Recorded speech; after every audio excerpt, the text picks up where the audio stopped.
E aí, pessoal, tudo bem? Vamos resolver agora a questão 133 da prova do Enem de 2010, tá bom? Questão de interpretação de texto. Vamos lá. É muito raro que um novo modo de comunicação ou de expressão suplante completamente os anteriores.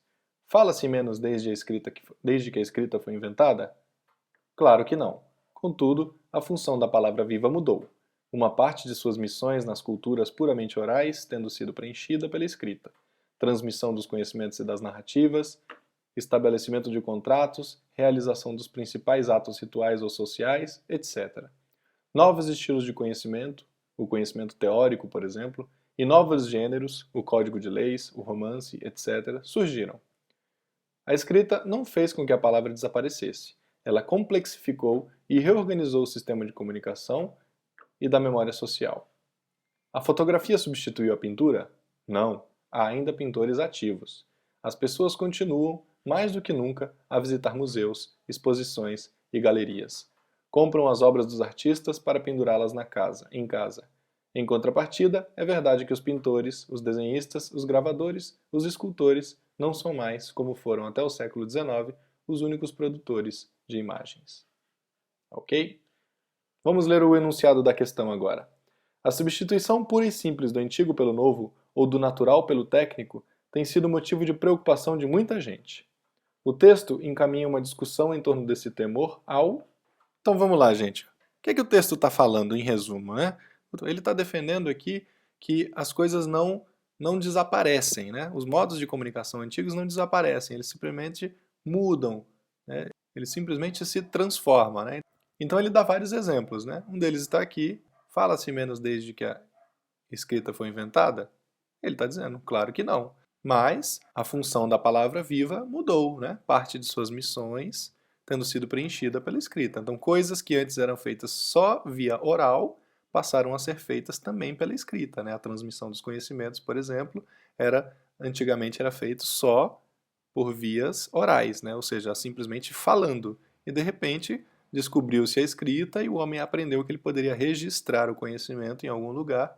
E aí a forma de comunicação oral se transformou, mas ela não desapareceu. O homem não deixou de falar porque surgiu a palavra escrita.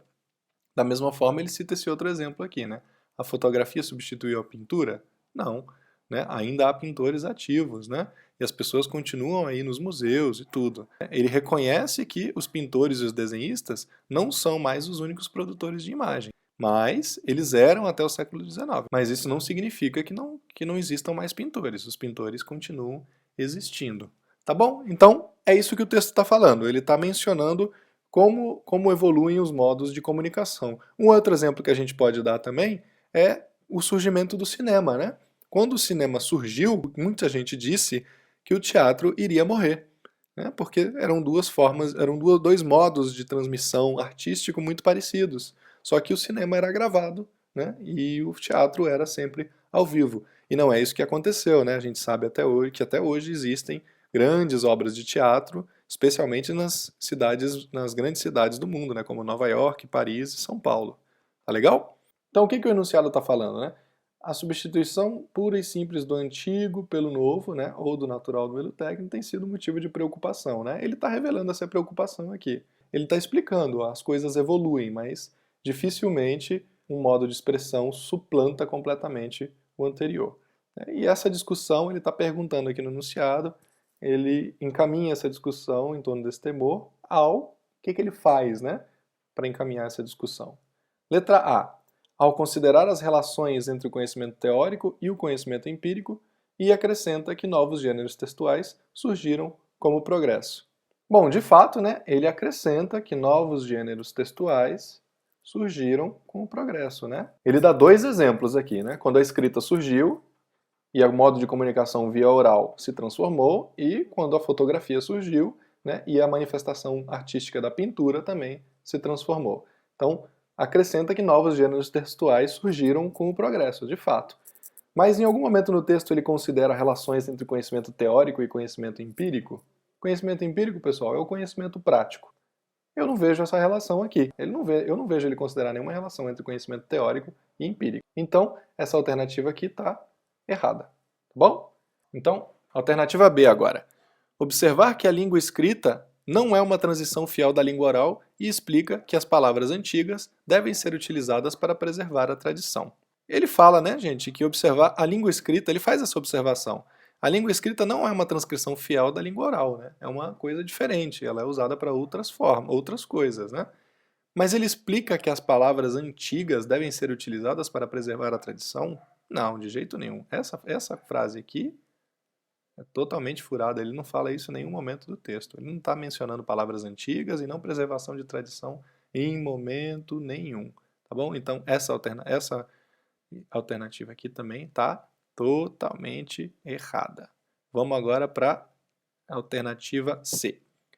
Perguntar sobre a razão das pessoas visitarem museus, exposições, etc. E reafirma que os fotógrafos são os únicos responsáveis pela produção de obras de arte.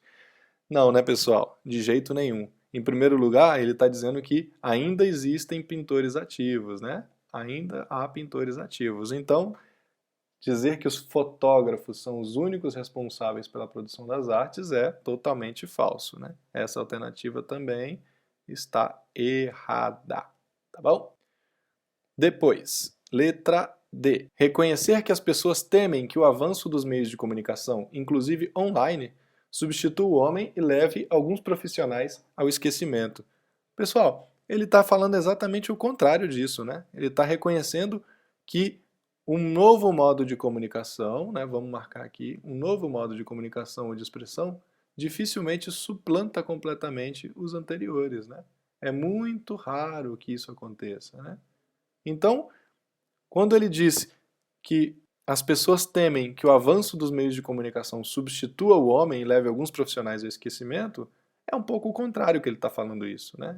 Um meio de comunicação não substitui o outro. Então, essa alternativa aqui também não está certa, né? Está errada. Letra E. Levar o receio das pessoas em experimentar novos meios de comunicação com medo de se sentirem retrógradas. É outra coisa, né, pessoal? Se vocês lerem o texto aqui, em nenhum momento ele está falando nada sobre receio das pessoas em experimentar novos meios de comunicação, né? Com medo de se sentirem retrógrados. Ao contrário, ele está defendendo exatamente que novas formas de comunicação surgem e que isso não necessariamente significa que a forma de comunicação anterior vá desaparecer, certo? Então, essa alternativa aqui também está errada. E aí vocês vão me perguntar, ué, professor, mas todas as alternativas estão erradas? Sim, na minha opinião, todas as alternativas estão erradas.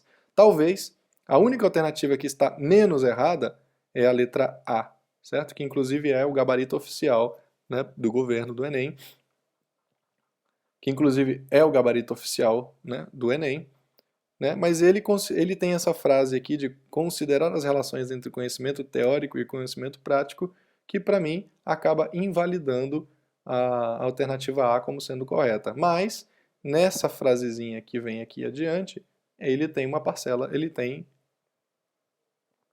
mas ao colocar essa frase final aqui, de fato ele menciona algo que é verdade segundo o texto, tá bom? Então é a única alternativa que tem pelo menos alguma oração dentro dela que é verdade.